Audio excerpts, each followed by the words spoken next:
Let there be no more wars between Arabs and Israelis.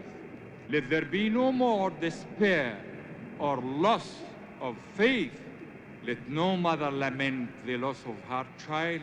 Let no young man waste. Fighting has broken out again in the Middle East, breaking for the third time. Ceasefire. Peace is the beauty of life. It is sunshine. It is the smile of a child. It is the advancement of men, the victory of a just cause, and more, and more. Familiar words from the signing of the 1978 Camp David Agreement. They sound like noble sentiments, yet with so much written and spoken about peace in the Middle East, a climate of conflict still prevails. This is the story of a group of people who are looking beyond the rhetoric, who are trying to achieve peace by a route that bypasses the politicians. Our world is disfigured by war and violence, yet people everywhere long for peace. Peace is not just the absence of war.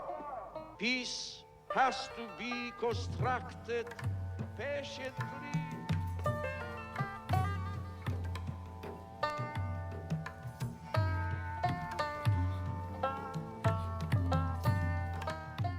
Fr Bruno's dream. Jeffrey Cohen visits the village of Neve Shalom, a unique experiment in coexistence between Arabs and Jews.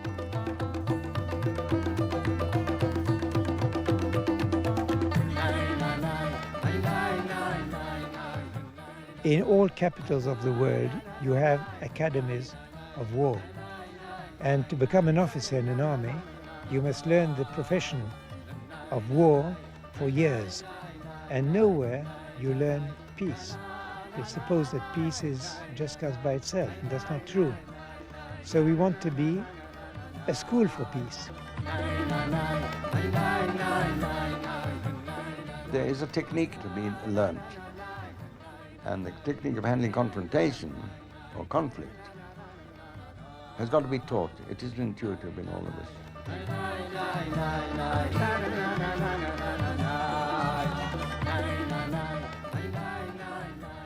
Neve Shalom is a tiny village hugging the foothills of the dry and sprawling mountain range which surrounds Jerusalem. The Hebrew words Neve Shalom mean Oasis of Peace. Here on a dusty hillside, a small community of Arabs and Jews struggle to make that name a reality. Their dream is to educate a new generation of Arab and Jewish youth who'll make the peace their parents cannot make. Their hope is that every child in the country will come, study, and take home peace. 5,000 children and teenagers have so far come to their summer camps and courses. Their School for Peace is housed in a small and unimpressive building which stands in the centre of the village. School and village are one in claiming to have found a new technique for peacemaking, a technique they feel could work as well on the people of Belfast as the people of Jerusalem. The project's been created by a remarkable Dominican monk, Fr Bruno Hussar, who arrived in Israel in 1954 to open a Catholic centre for the study of Jewish religious teaching. He quickly learned that his basic desire was not for inner peace, but for real and visible peace in the world around him. A Christian of Jewish parents, yet raised in Egypt amongst Arabs, he feels himself qualified for the work of reconciliation. His battered sandals and old clothes only hint at the fact that for the first 5 years of Neve Shalom's existence, his home was a large wooden crate. I don't know what led me to found Neve Shalom. I was led, perhaps by God, I don't know. Together with a group of lay people, we saw the situation of this country. Jerusalem is a city, in Hebrew you call Jerusalem Yerushalayim. In that word you have two roots. Shalom means peace, and Shalem means unified, one. Jerusalem should be the city of unity and the city of peace. And in fact, Jerusalem, with all the country around it, has always been a city of conflicts, as far as history goes back. And this country is a sort of mosaic of communities, religious communities, national communities, cultural communities, and so on, either living side by side in complete indifference one to another, or in war one with another. So we started dreaming of a place where we try to bring people belonging to conflicting groups to live together in peace, earning their living, to try to prove by the simple fact that they're doing it, that cohabitation and collaboration is possible. And the aim of this small community is to be the framework of what we call a school for peace. So that was a dream. And, that dream more or less is becoming true just now.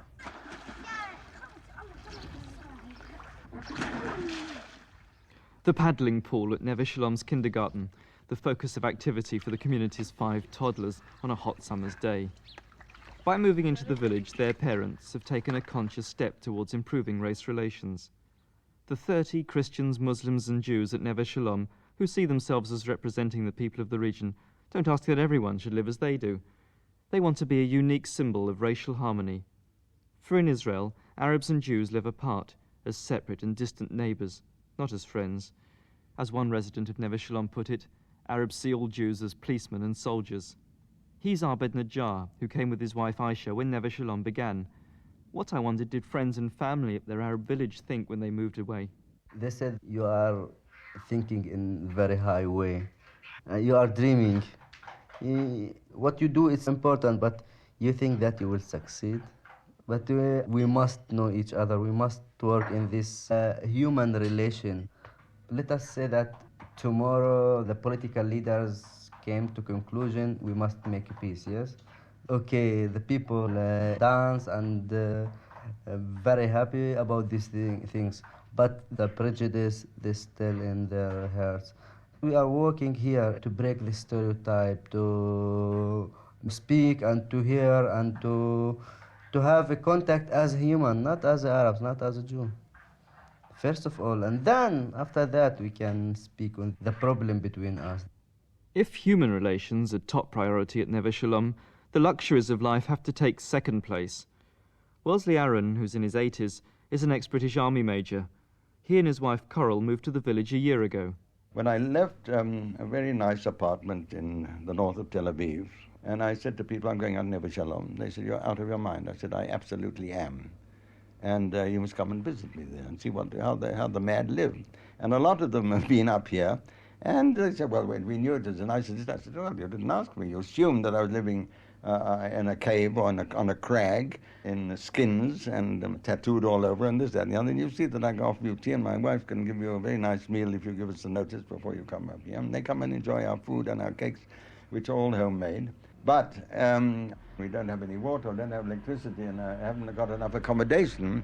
Well, I did give up a lot of so-called ordinary luxuries. I got in return a satisfaction and a feeling of significance and participating in history, which is what all this is about, which I couldn't have got any other way.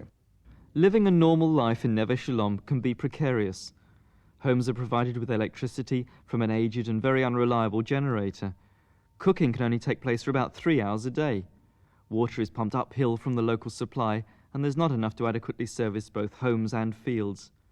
A 3-mile-long dirt track connects them to the outside world, and there's no public transport. Yet the community congratulates itself that it exists at all, and that it managed to find a suitable site on which to build in a part of the world where so frequently people go to battle over land. A stroke of luck gave Fr Bruno this ideal location. As we walked on the hillside above the village, he outlined its special features. We are on perhaps the first hill of the Judean Heights, and we are boarding the Vale of Ayalon. That was a battlefield since the time of Joshua until through Samson and the Maccabees and the Crusaders and the modern wars between Jews and Arabs. And you see over there above the monastery the ruins of a castle of the Crusaders, but it was a land that had been in the no man's land between 1948, when the State of Israel was founded, to 1967, when the land fell into Israeli hands. It was no man's land, officially part of the Israel that had been granted to the Jews by the partition plan of the United Nations in 1947. But in fact, it was demilitarized zone, and nobody lived on it from since the beginning of the Israeli state until the 67 war. And so it is neutral land, and that is very good because Arabs come willingly. It was not Israeli land, it was not occupied Arab land. These 100 acres are leased at a peppercorn rent from the ancient monastery of Latrun across the valley. Relations with that and other religious communities in Israel are similarly friendly, but often distant. Bruno himself had originally intended that religion would figure more prominently in Neve Shalom's collective life. But as David Kane from the School for Peace explains, that intention has been set aside for the time being. When Neve Shalom was founded, it was originally intended to be a meeting place for Judaism, Islam and Christianity. Since it's existed, and especially in the last 4 or 5 years, it's changed. It's become a meeting place for Jews and Arabs in the national sense. We've all come to feel that, in fact, the problem is a national one. And the religion is one side of it. It is a relevant question, but the people who are religiously involved are not usually the people that are causing the biggest problems. Most of the people on both sides who are aggressive against the other group are not the religious Jews or the religious Muslims. The problem is a national one, Jew or Arab.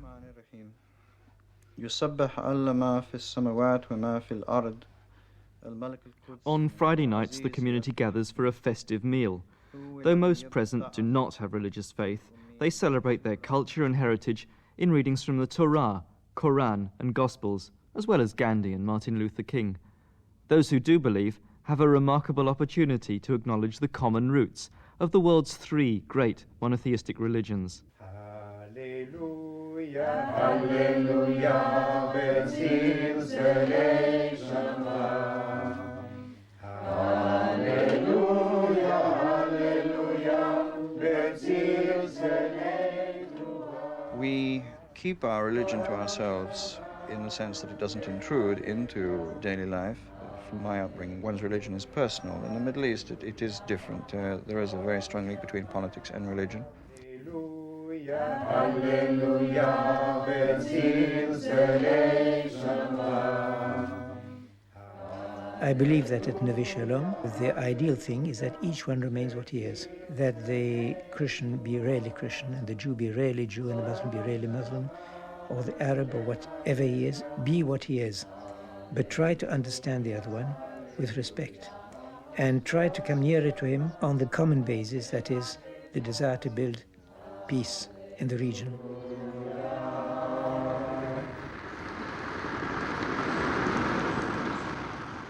It's 10 a.m. on an extremely hot July morning, and the quiet of the village is broken as 2 small buses carrying 40 teenagers struggle up the rough track leading to Neve Shalom. It's the first day of a summer camp at the School for Peace.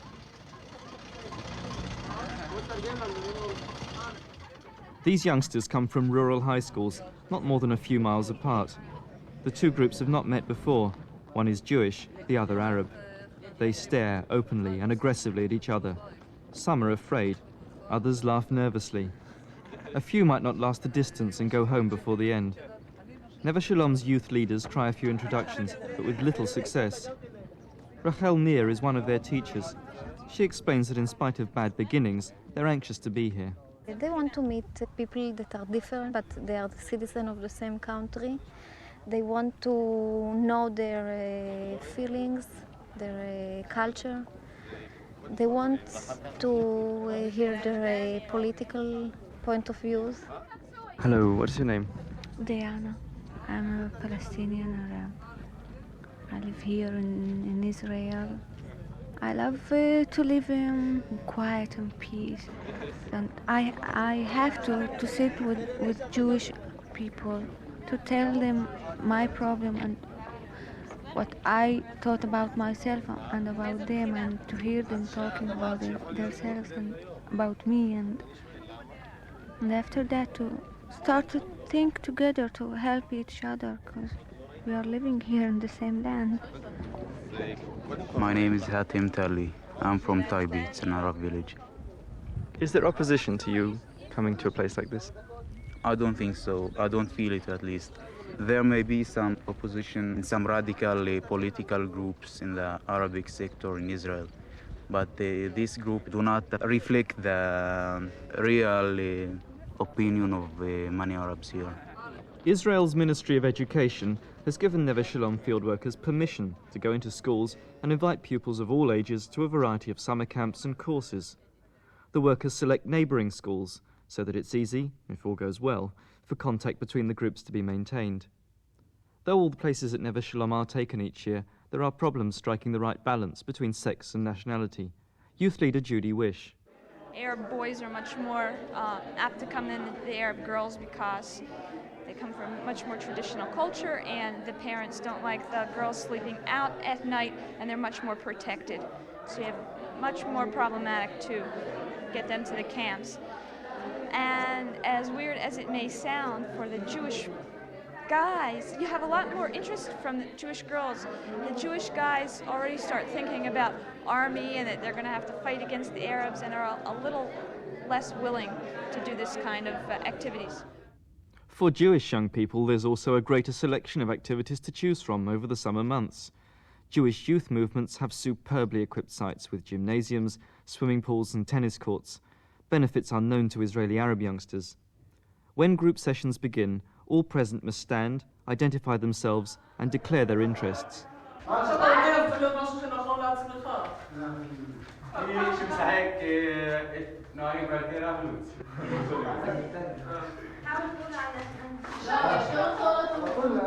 Palestinian Arab, they will say, or Israeli Zionist. Though mostly not from radical or extreme political backgrounds, they are not quislings, come to consort with the enemy.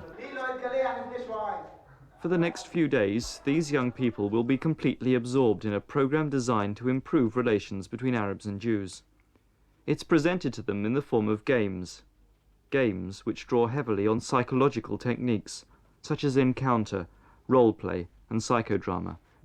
They've been developed by Neve Shalom's Director of Education, Nava Sonnenschein, from work done in the United States, at places like Pennsylvania's Institute for the Study of Conflict.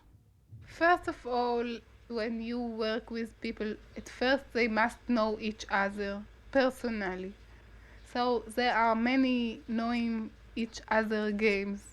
Then we go to the painful events that they had in the past between Arabs and Jews that happened to them. They tell very sad stories.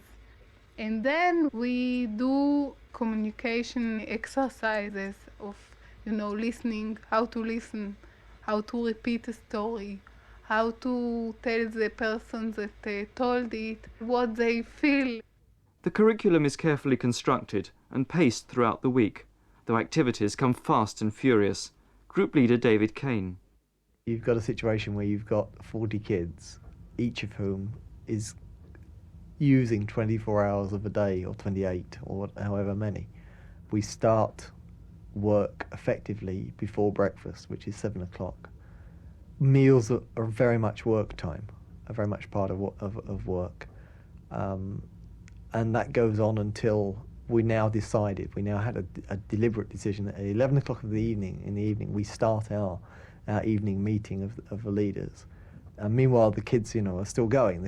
We go to bed at 2 o'clock, and the kids keep going until 7 o'clock in the morning. They come and wake us up and tell us that we're oversleeping.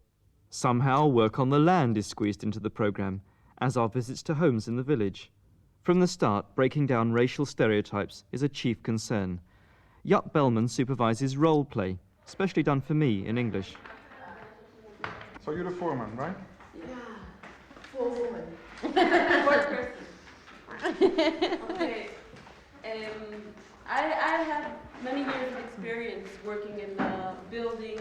I've had many sorts of people working for me, and I've really come to the conclusion that the way things are, that whenever I have Jewish workers, I can leave the work for them, I can go away for a day, and I know that if there's a problem, they will deal with it, and they will have the creativity or the way of deciding what to do. But when I have Arab workers, they never know what to do next. I always leave, and if there's a problem, they don't continue. And I've really come to the conclusion that's the way it is. You've never had one that worked well? I never said they didn't work well. They work beautifully. They work very well. The Jews don't work as well as the Arabs, let's face it. But the Arabs... The cat's there. But when there's conflict, when there's something that has to be decided, when there's a problem that has to be dealt with, I have never seen that this has been dealt with right. Well, 5 years. It seems fun, but what does it mean? I was trying to cut through the stereotypes, you know, like what's wrong with the Arabs or what's wrong with the Jews, to interrupt it in such a way that the other person doesn't get antagonized and disappears and not change his mind about something, but do it in such a way that the other person can hear it and can do something with it.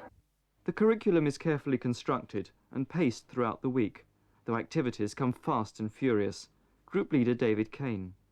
You've got a situation where you've got 40 kids, each of whom is using 24 hours of a day, or 28, or however many, while I'm meanwhile trying to get some sleep stuffed in there somewhere. We start work effectively before breakfast, which is 7 o'clock. Meals are very much work time, are very much part of work, and that goes on until we now had a deliberate decision that at 11 o'clock in the evening we start our evening meeting of the leaders. And meanwhile, the kids, are still going. We go to bed at 2 o'clock, and the kids keep going until 7 o'clock in the morning. They come and wake us up and tell us that we're oversleeping. Somehow, work on the land is squeezed into the programme, as are visits to homes in the village. From the start, breaking down racial stereotypes is a chief concern. Yup Bellman supervises role play, specially done for me in English. So you're the foreman, right? Yeah, forewoman. Fourth person. Okay. I have many years of experience working in building. I've had many sorts of people working for me, and I've really come to the conclusion that the way things are, that whenever I have Jewish workers, I can leave the work for them, I can go away for a day, and I know that if there's a problem, they will deal with it, and they will have the creativity or the way of deciding what to do. But when I have Arab workers, they never know what to do next. I always leave, and if there's a problem, they don't continue. And I've really come to the conclusion that's the way it is. You've never had one that worked well? I never said they didn't work well. They work beautifully. They work very well. The Jews don't work as well as the Arabs, let's face it. But the Arabs...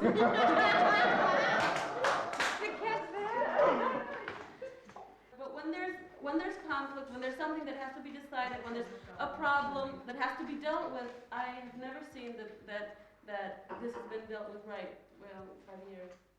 It seems fun, but what does it mean? I was trying to cut through the stereotypes, like what's wrong with the Arabs or what's wrong with the Jews, to interrupt it in such a way that the other person doesn't get antagonized and disappears and not change his mind about something, but do it in such a way that the other person can hear it and can do something with it. He was struggling to ensure that people confront racial prejudice. Such games become more and more provocative as the work progresses, bringing the groups face to face with their social, political and economic differences. Some games are based on real problems in the country. What should happen when a kibbutz and an Arab village dispute the ownership of a piece of land? After discussing the problem, Nava suggests they go to court. But in the court at Neve Shalom, she makes Arabs play the parts of Jews and vice versa. A decision is reached, and it's often fairer than in the real courts. Children and teenagers alike enjoy this sort of role play, and like Bila Segal, they find it liberating. We did a game, me as a Jew putting myself into an Arab boy and telling my whole life story as an Arab. And from it, you could see such a lot of stereotype. I put in it that the mother is fat and smiling. What, are there no thin mothers? Are there no thin Arabs? Also, the Arabs had thought that all the Jews were rich and beautiful Jews, and there's such a lot of poor and ugly Jews, yeah? But that's the stereotype. And so from this game, we could start working. As the youngsters get to know each other better, they drag out all their racial stereotypes. Arabs are dirty and untrustworthy. Jews are arrogant conquerors. Strong words that will eventually spark a confrontation.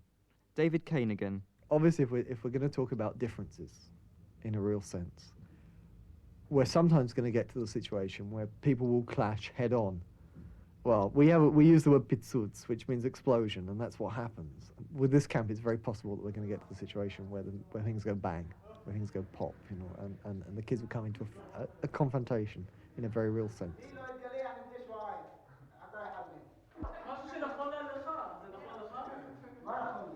I think we're running up for one of our explosions now, actually. I'm beginning to feel the kids are getting in that kind of direction.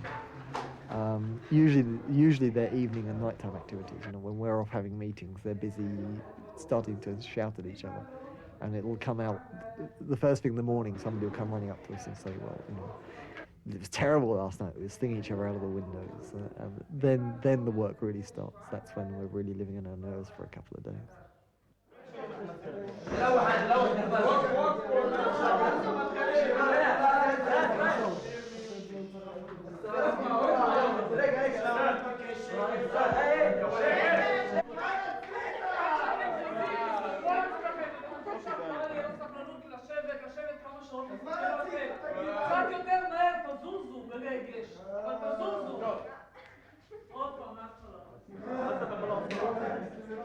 The explosion happened all right, early one morning after a restless night. Such occasions, though aggressive and emotional, are not physically violent, and the after effects were frankly surprising. Sweat was pouring off these young people. Some faces were flushed and others tear-stained. But Arab and Jew were holding hands, hugging and embracing one another, and proudly demonstrating an affection for each other that elsewhere would be unthinkable. Quite a contrast with the way they met.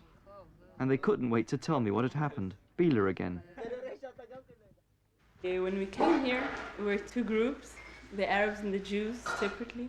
So when we started speaking about the problem between the Jews and Arabs, both sides have very deep feelings, sad, and their wishes compared to what is happening. It was quite difficult to work on it, and everybody felt quite under pressure. But today a big thing happened, because one boy really burst out and said all his really deepest feeling. It was an Arab. It was very, very difficult for us Jews to hear it, especially if because we came to Neve Shalom, which is a place to make peace between Jews and Arabs. And what I felt after what he said, that he doesn't think there's no chance. What he said was, just be careful, don't talk too much. And I came here to talk as much as I can, and to hear as much as I can, to get as much as I can, and to give as much as I can to people I don't know. But we must not get to know each other because we're living in the same place. What was the effect of it on the other people? People started crying, and other people, some Arabs shouted at him, and one leader got really mad and went out. It was very, very hard. It was really, the room was really under pressure. But at the end, it was really great that it happened, because each one of the people here in this Neve Shalom now this week said what he came here for and what he wants to get. And he said, and nobody answered him, nobody said what he thinks, just everybody listened. And after it, everybody felt much better, much close to each other. So it was real hard, but it had really good effect on the group. And what happened after that talk, that was really hard, because people were crying and people went out and ran out and sat there eating themselves. But now everybody wants to carry on meeting each other, the Arabs and the Jews. After Neve Shalom. Yeah, and on Friday they're planning going to the Arab village and like to carry on the relationship. So they're all good friends. Yeah, really, really good. It was really hard, but it was so good that it happened. For me, if it didn't happen, so it wasn't worthwhile, this course, because it really opened. Everybody was open. Everybody said their real deepest feeling, and honest. Everybody was so honest. Were you shocked by what they felt, the Arabs felt? I wasn't shocked. I knew people thought that, but I hope that I wouldn't see them, because what I thought that people that come to Neve Shalom would want to speak with me, would want to know more about me, would want to tell more to me about them. And this boy just said, "Be careful what you're talking." Did other Arabs say similar things after he'd broken this barrier? Yeah. So other Arabs, another boy said that he really wants to get to know the Jews, and not he would like to talk about politics, to come to Neve Shalom and talk about politics, but not for that he came here. He came here to make a personal friendship. And that was very nice to hear, because that's what I came here for. Because I think we're two sides in one place, and if we won't get together, so something will just burst up and blow, and we won't be able to carry on here, living here together. This account's typical. The group's feeling after the explosion was akin to a sudden religious conversion. Its members wanted to evangelize, to make a new start.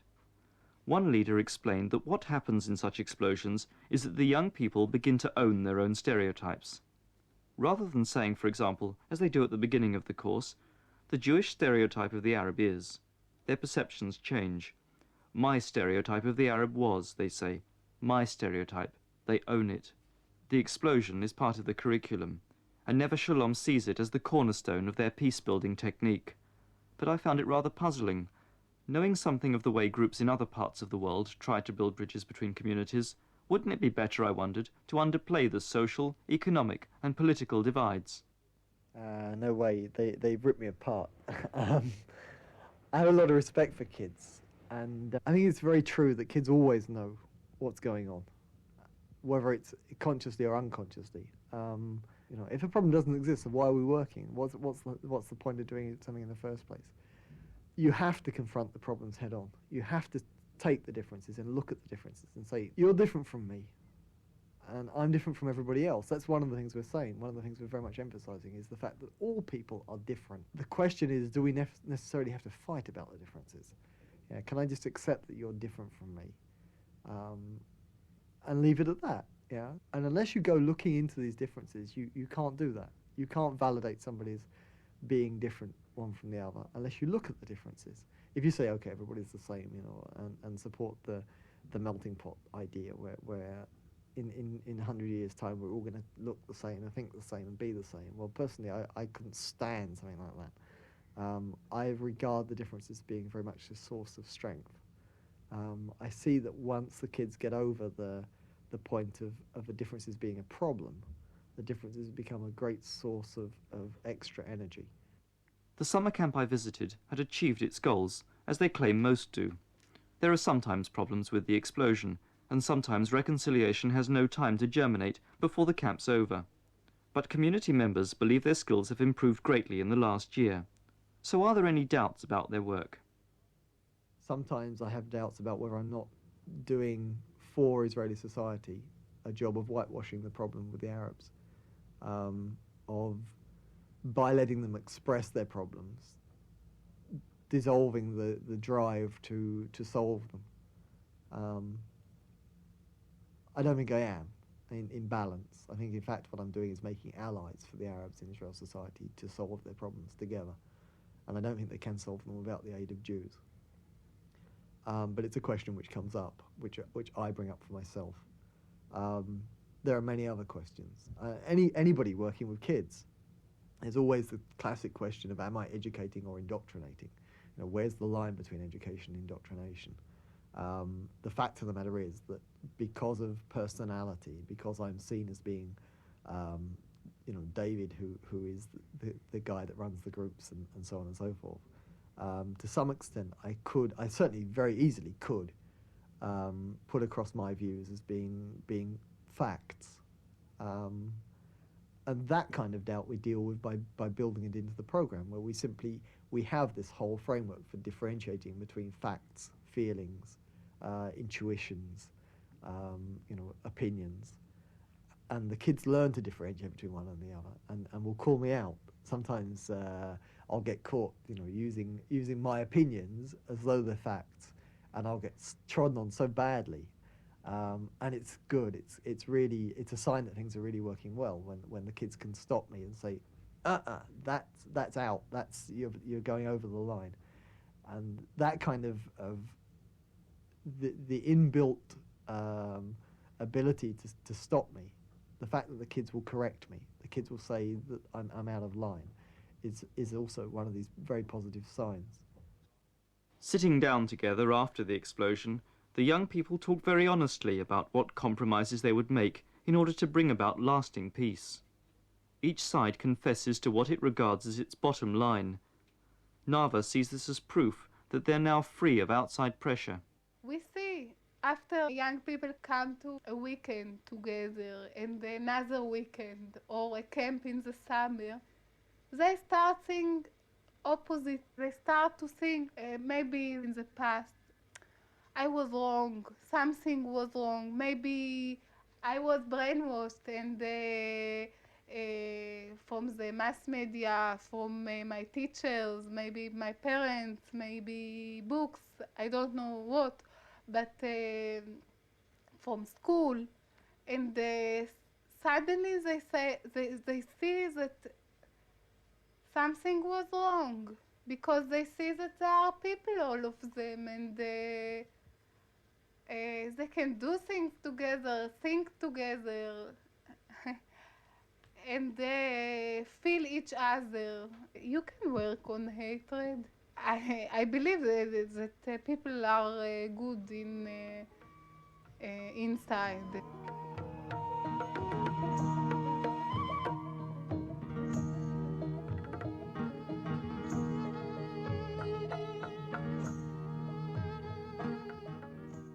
Neve Shalom demonstrates that these young people are open to teaching and change, concerned for others, and robust in arguments. Perhaps this technique is not for the over-polite or those squeamish about conflict. The work of the community, which supports and guides the aggressive School for Peace, is the concrete evidence that coexistence is possible. Every year, they affect the lives of thousands of young people. And if this treatment works in one of the most intractable conflicts on earth, can their ideas be used elsewhere? Well, quite often people have asked me if I think that Neve Shalom is an object for export. I say yes and no. I think that we've been created specifically for the situation in this country.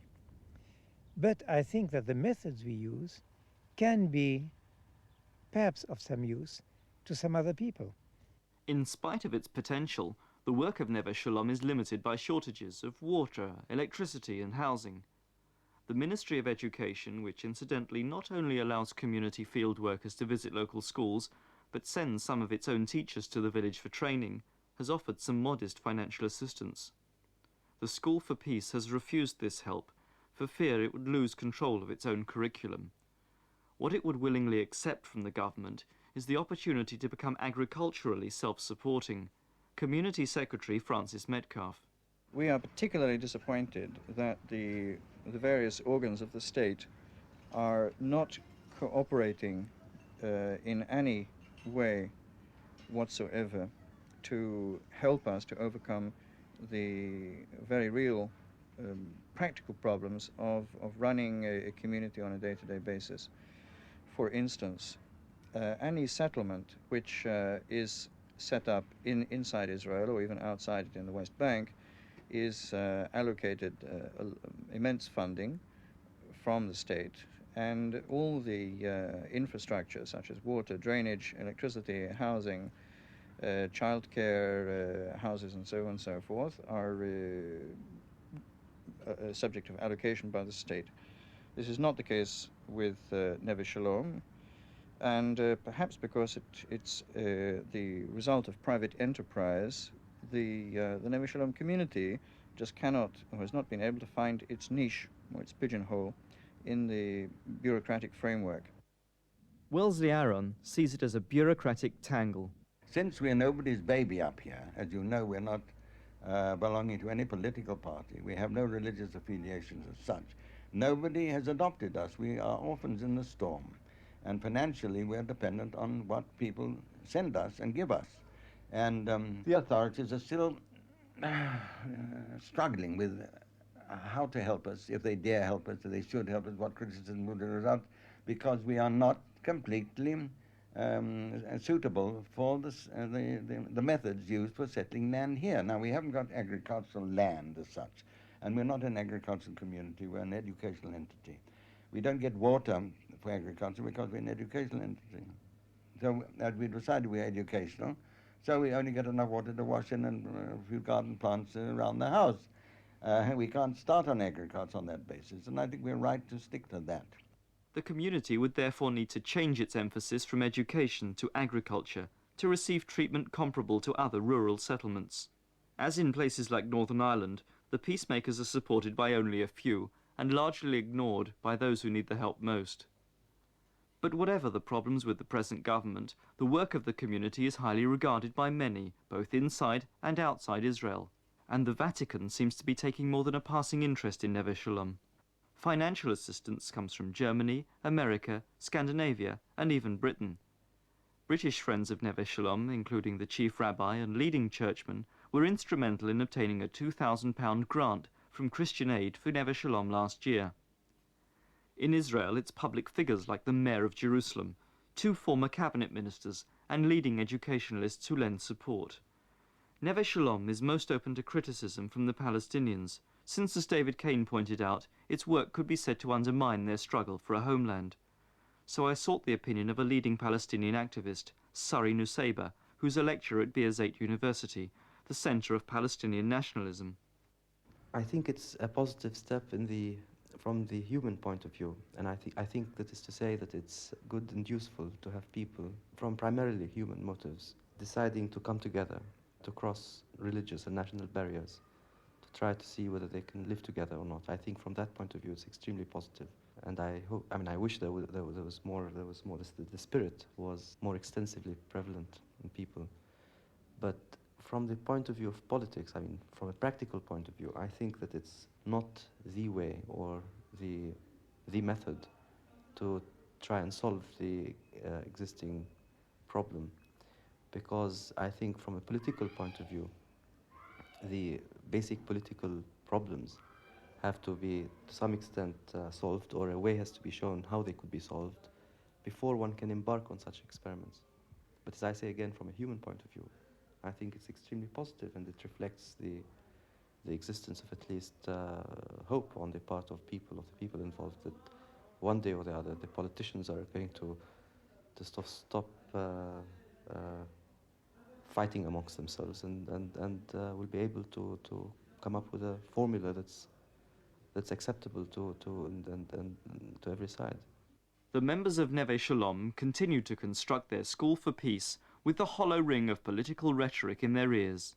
They do so against a background of deteriorating Arab-Israeli relations. They do so because they believe their village and school life is a powerful demonstration of coexistence and reconciliation. They are convinced that the young will succeed in making peace where their parents have failed. As Fr Bruno puts it, I have the feeling that we've been led by Providence. In spite of the fact that the majority of the community here, I don't know how many believe in Providence, but it doesn't matter. I believe that we're on the right track. And I'll tell you why. It's a work of love. Call it what you like, reconciliation, understanding and so on. At the core of it, it's love. People leaving very much comfort, security and so on to give themselves to others. That's the true meaning of love and friendship.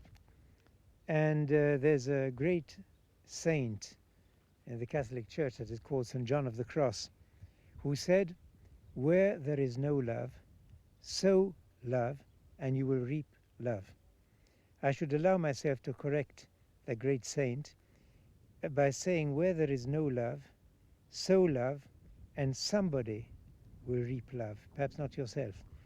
But a seed of love can only give fruit of love one day. What are you going to be doing tonight? Tonight we're It's going the last to do night. a It's the last party. night, and we want to be Want to do a party. You know, after the hard talks, tonight we want to be happy.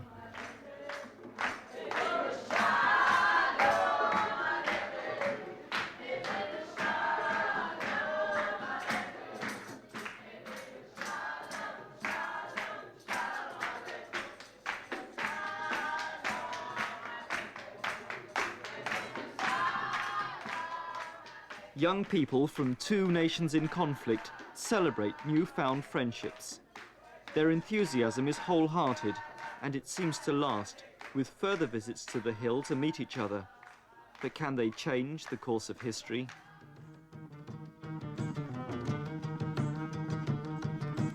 This year, we'll deal with an easy 4,000 kids. Next year, if we can get the money, we can deal with 10,000 plus kids.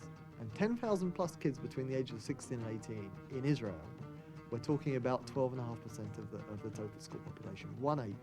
If one kid in 8 passes through Neve Shalom, and those kids get together and stay together, then I think we can make a really serious change to what's going on in Israel. After we talked, we understand that we didn't know so much about so Arabic. much, yes. We have a lot to learn Yes, about them. I got the address of all of the people that here, and we want to be in touch because in 5 days we can't know their clothes, and we want to know them close. Everything here is good. Now I have friends Jewish. I have friends. Most of the people who came here, when they get out of here, you know, after a couple of days, they have something. They have new things in their minds. I think it's working, yeah. I want peace. I want a peace. Peace in Palestine and Israel.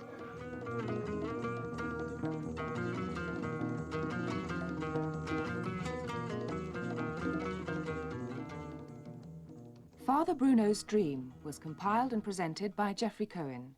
The producer was Sue Davis.